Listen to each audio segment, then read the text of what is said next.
Peringatan, animasi ini dibuat dengan tujuan sharing pengalaman pribadi sang pengirim cerita. Dimohon untuk menghargai cerita tanpa menyudutkan beberapa pihak. Selamat menikmati.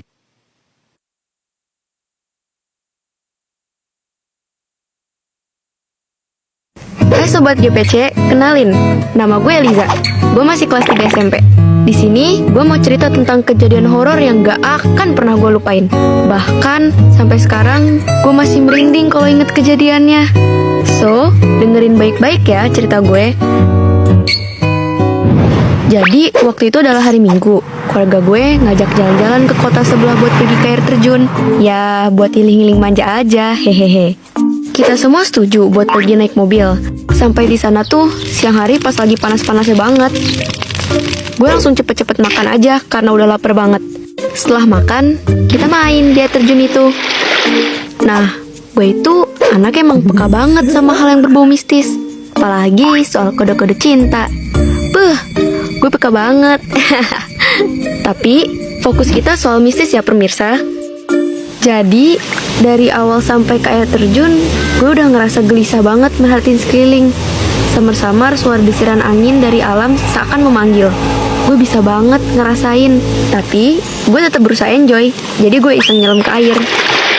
Dan wush, ada putih-putih yang sekelibat lewat. Gue autopilot dari air terjun, gak lagi deh. Dalam keadaan detak jantung masih dak-dikduk, gue ngebatin, ini aman gak sih? Apa jangan-jangan ada yang lagi liatin gue?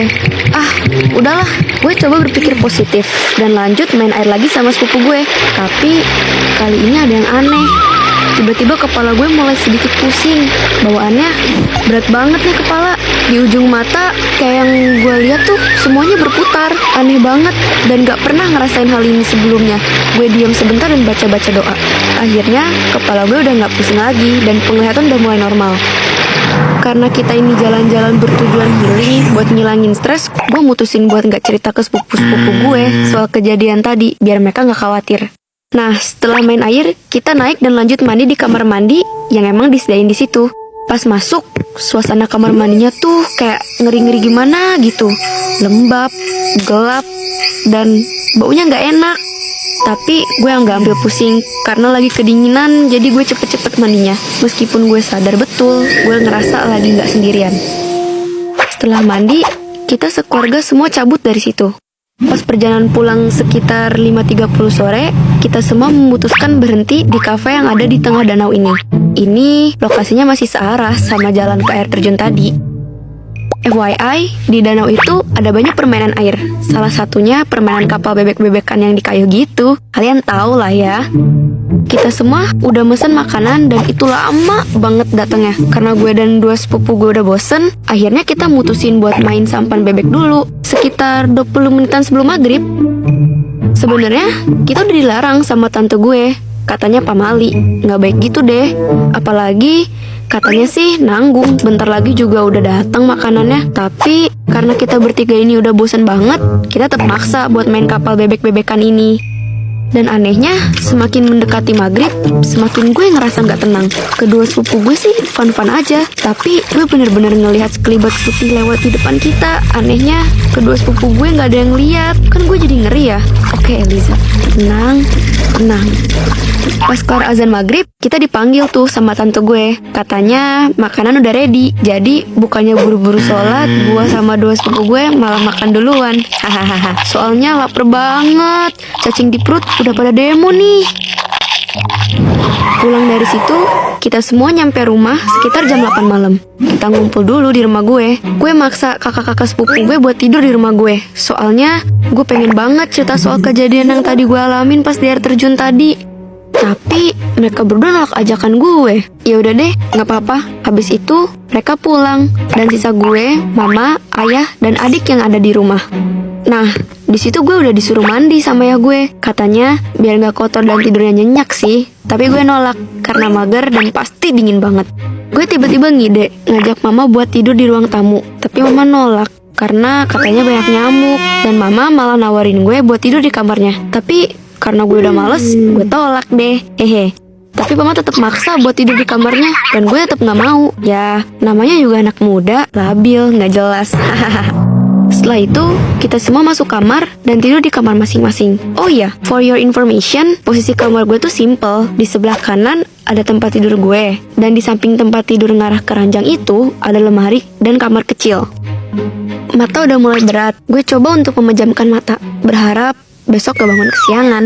Tapi emang dasarnya gue asal tidur aja sih. Ternyata pas di mimpi gue lagi dikejar hantu banyak banget. Ada poci, kunti, suster ngesot, dan banyak lagi deh. Ini mah Ghostbuster juga bakal kewalahan. Karena udah ketakutan, akhirnya gue kebangun dan keluar.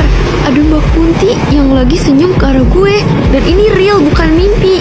Dia lagi duduk sambil ngeliatin gue. Gue refleks dong, balikin badan sambil tutupan selimut. Udah ketawa kecik-cikikan, dan itu ganggu banget.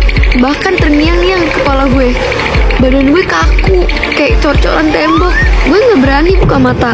Mau tidur gak bisa, karena ketakutan sama apa yang barusan gue lihat. Setelah setengah jam gue diam dan berusaha tidur di dalam selimut, gue coba nekat buka HP. Di situ, gue baru tahu ini masih jam 2 malam. Gue masih gak berani keluar dari selimut. Akhirnya, gue coba buka WA dan chat temen gue yang kebetulan masih bangun. Dan sialnya, pas gue ceritain di WA, temen gue malah ikut ketakutan. Ini mah gak mengurangi rasa takut gue. Jujur, gue bingung harus gimana. Suara Mbak Kunti itu masih kedengaran tipis-tipis lagi. Gue berusaha inisiatif buat WA ayah gue. Ayah, ayah, takut. Terus gue miss call 1 kali dan bunyi HP ayah gue kedengaran sampai kamar gue.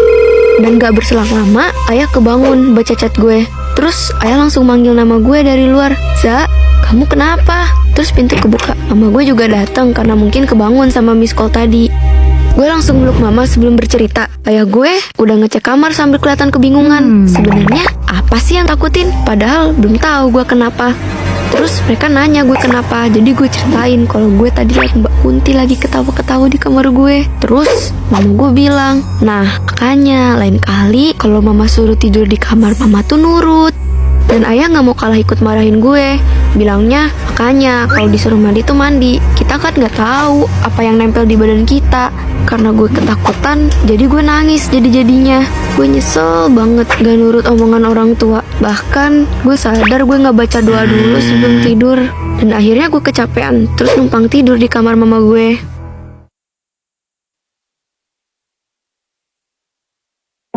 Sumpah, itu kenangan terburuk gue sampai detik ini. Jadi, jangan pernah ngebantah kata orang tua ya. Walaupun terkadang kita males-malesan, apalagi kalau pamali. Silahkan kalian percaya apa enggak. Selama itu baik buat kita, ini ikutin aja. Dan yang paling penting, jangan lupa mandi kalau habis dari mana-mana. Terus berdoa sebelum berangkat pergi dan pas mau perjalanan pulang. Biar nggak ada yang ikut kita terus-terusan. Karena hanya kepada Sang Penciptalah kita bisa mendapat perlindungan. So, kalau kalian ada cerita menarik, silahkan kirim ke email di bawah ini ya. Terus jangan lupa share, komen, dan subscribe channel Gue Punya Cerita. See you guys!